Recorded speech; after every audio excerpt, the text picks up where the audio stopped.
नमस्कार, कच्चा चिट्ठा में आपका स्वागत है और मैं हूं आपके साथ दिव्या सिंह। लोकसभा चुनाव के बाद राजनीति और ज्यादा दिलचस्प होती जा रही है, क्योंकि एक तरफ तो लोकसभा चुनाव के बाद ईवीएम का जिन्न सामने आ गया है, जिसके बाद विपक्ष पूरी तरह से सरकार पर हमलावर नजर आ रहा है, तो वहीं दूसरी तरफ महाराष्ट्र की सियासत अपने अलग ही मोड़ में पहुंच चुकी है और रोज कुछ ना कुछ ऐसी खबर सामने आती है जिसके बाद सियासी गलियारों में हलचल बढ़ जाती है।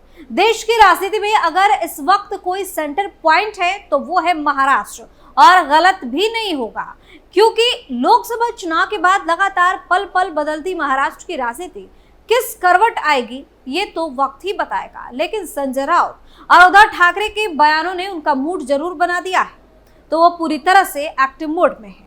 तो क्या कुछ है पूरा मामला और किस तरह से बयानों से सियासी हलचल तेज हो गई है, सब कुछ आपको बताते हैं।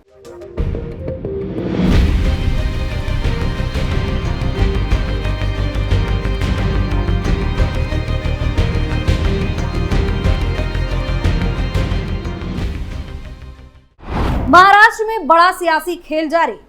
संजय राउत के बयान से मचा हड़कंप। महाराष्ट्र में पक्ष विपक्ष आए आमने सामने।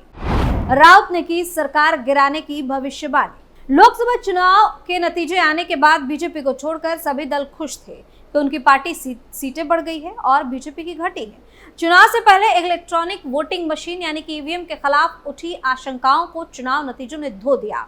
ईवीएम का विरोध अब बंद हो गया है। यहाँ तक प्रधानमंत्री नरेंद्र मोदी ने भी संसदीय दल की बैठक में कहा था कि उन्हें लगा था कि विपक्ष ईवीएम की अर्थी निकालेगा, लेकिन सबकी बोलती बंद हो गई। जोगेश्वरी लोकसभा चुनाव नतीजे को लेकर ईवीएम पर मचे घमासान के बीच अमेरिकी उद्योगपति एलन मस्क ने ईवीएम को लेकर सवाल किया, जिस पर विपक्ष के सुर बदल गए। उद्धव सेना के युवा नेता आदित्य ठाकरे ने दावा किया कि अगर लोकसभा चुनाव स्वतंत्र और निष्पक्ष तरीके से कराए जाते तो बीजेपी 240 नहीं बल्कि 40 सीटों पर सिमट जाती। मुंबई उत्तर पश्चिम लोकसभा सीट के परिणाम को धोखाधड़ी करार देते हुए आदित्य ने दावा किया कि सरकारी मशीनरी का दुरुपयोग करके हमारी जीत छीन ली गई। उनकी पार्टी उत्तर पश्चिम मुंबई सीट के चुनाव परिणाम को चुनौती देने वाली याचिका के साथ अदालत का रुख करेगी। गौरतलब है कि उत्तर पश्चिम मुंबई लोकसभा चुनाव क्षेत्र से शिंदे सेना के रविंद्र वायरक ने उद्धव सेना के उम्मीदवार अमोल कृतिकर को मात्र 48 मतों के अंतर से पराजित कर दिया। इतने कम मतों से मिली हार को लेकर उद्धव सेना आक्रामक हो गई है। उद्धव सेना के नेता राज्य के पूर्व मंत्री अनिल परब ने कहा कि हमें संदेह है कि मोबाइल फोन जिसे जांच के दौरान जब्त किया गया था बदल दिया गया होगा। भारत निर्वाचन आयोग को उपलब्ध जानकारी के आधार पर स्वतः संज्ञान लेते हुए कार्रवाई करनी चाहिए और कृतिकर को विजेता घोषित कर देना चाहिए। परब ने आगे कहा कि घोषित चुनाव परिणाम संदिग्ध है। हम कानूनी रास्ता अपना रहे हैं। हम 1 या 2 दिन में अदालत का दरवाजा खटखटाएंगे। परब ने कहा कि मुंबई उत्तर पश्चिम सीट के लिए मतगणना प्रक्रिया 19वें राउंड तक ठीक थी, लेकिन उसके बाद कोई पारदर्शिता नहीं रही। परब ने यह भी दावा किया कि कई स्थानों पर उम्मीदवारों को फॉर्म 17C और 17C2 नहीं दिए गए। ईवीएम को लेकर शिंदे सेना के नेता और पूर्व सांसद संजय निरुपम ने कांग्रेस सांसद राहुल गांधी और उद्धव सेना के आदित्य ठाकरे पर हमला बोला। उन्होंने कहा कि ईवीएम पर एक समाचार पत्र की खबर के आधार पर गलत जानकारी फैलाने के लिए माफी मांगनी चाहिए। ईवीएम एक स्वतंत्र प्रणाली है जिसे प्रोग्राम नहीं किया जा सकता और इसके वायरलेस से संचार स्थापित नहीं किए जा सकते। निरुपम ने कहा कि मैं गलत सूचना को बढ़ावा देने के लिए राहुल गांधी, प्रशांत भूषण और विपक्षी गठबंधन इंडिया के अन्य नेताओं से भी इसी तरह की जवाबदेही की मांग करता हूं। आदित्य ठाकरे ने झूठे विमर्श फैलाने के लिए उसी खबर का इस्तेमाल किया जिसके दुष्परिणाम हुए हैं। अब उन सभी को माफी मांगनी चाहिए। निरुपम ने उद्धव सेना के मुखपत्र से भी माफी मांगने की मांग की। उन्होंने दावा किया कि उसने भी मुंबई उत्तर पश्चिम सीट के परिणाम के बारे में इसी तरह की झूठी खबर प्रकाशित की। यदि आवश्यक हुआ तो वह इस मामले को भारतीय प्रेस परिषद तक ले जाएंगे। ईवीएम को लेकर बीजेपी के पूर्व सांसद किरीट सोमैया का बड़ा बयान सामने आया। उन्होंने कहा कि किसी भी मोबाइल या इंटरनेट के जरिए ईवीएम मशीन को हैक नहीं किया जा सकता, लेकिन मोबाइल के जरिए संजय राउत और उद्धव ठाकरे की बुद्धि को जरूर हैक किया जा सकता है। यह बात सभी को पता है कि ईवीएम को मोबाइल फोन से हैक नहीं किया जा सकता, क्योंकि ईवीएम मशीनें अलग अलग होती है। इनमें किसी भी प्रकार का ना तो इंटरनेट कनेक्शन है, ना ही कोई मोबाइल कनेक्शन है। इनमें किसी प्रकार के सिम कार्ड का भी इस्तेमाल नहीं किया जा सकता है। फिर इसे हैक कैसे कर सकते हैं? ईवीएम मशीन के मामले में भी कोर्ट ने साफ कहा था कि मशीन के मामले में किसी भी प्रकार के दुष्प्रचार को रोका जाए। यही वजह है कि कोकड़ में उद्धव ठाकरे का सफाया हो चुका है और आने वाले विधानसभा चुनाव में भी उनका बुरा हाल होगा, इसलिए उन्हें ईवीएम में दोष दिखाई दे रहा है। वहीं दूसरी तरफ लोकसभा स्पीकर कौन बनेगा, इसको लेकर सस्पेंस जारी है। 24 जून से 18वीं लोकसभा का पहला सत्र शुरू हो रहा है। 26 जून को लोकसभा स्पीकर का चुनाव है।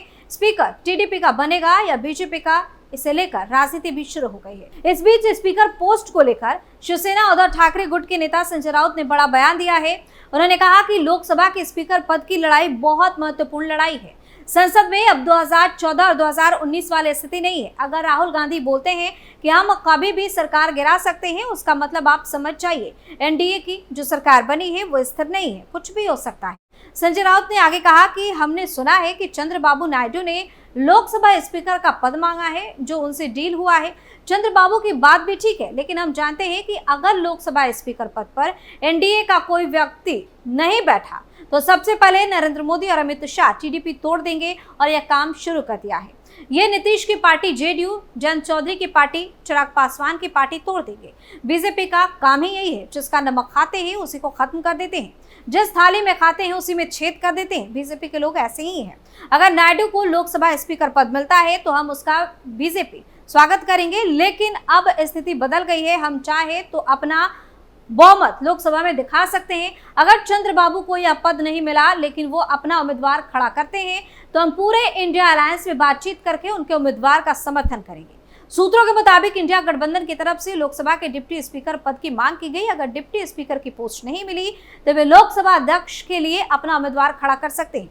पिछले 5 साल से लोकसभा में कोई भी डिप्टी स्पीकर नहीं था, लेकिन इस बार विपक्ष के हौसले बुलंद हैं। विपक्ष का कहना है कि अगर विपक्षी दलों को डिप्टी स्पीकर का पद नहीं दिया गया तो वे स्पीकर पद के लिए अपना उम्मीदवार खड़ा कर सकते हैं। उन्होंने कहा कि मेरी जानकारी में बीजेपी संसदीय दल की बैठक में मोदी को नेता नहीं चुना गया है, बल्कि एनडीए की बैठक में उन्हें नेता चुना गया है।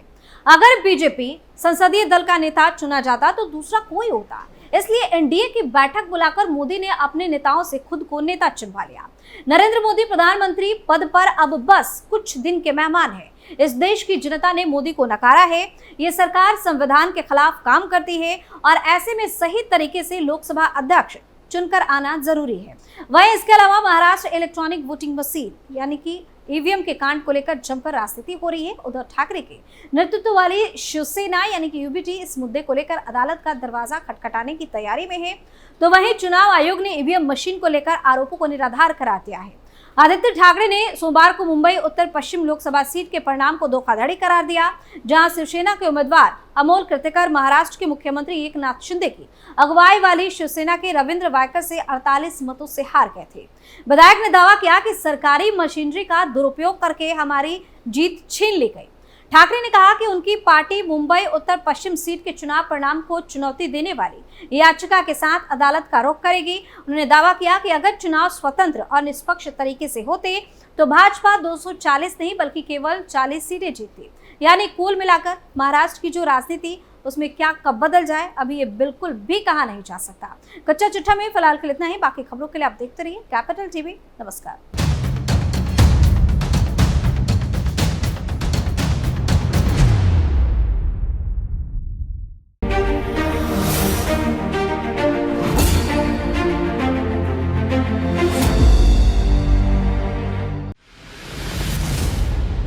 मैं राजनीति करता नहीं, पर राजनीति को बहुत गहरे तक समझता हूं। मैं लोगों के बीच रहता हूं, लोगों के मन को अच्छे से जानता हूं।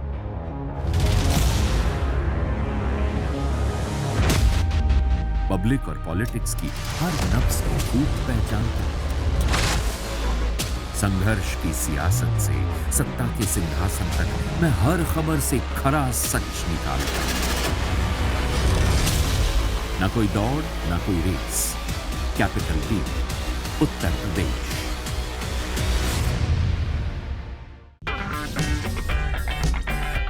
अगर आपको हमारा वीडियो पसंद आया हो तो इसे लाइक करें, हमारे चैनल को सब्सक्राइब करें और हाँ, बेल आइकन दबाना ना भूलें ताकि आप तक हमारे वीडियो की नोटिफिकेशन पहुंचती रहे। आप अपना सुझाव हमें कमेंट बॉक्स में दे सकते हैं। हमारे साथ जुड़ने के लिए शुक्रिया।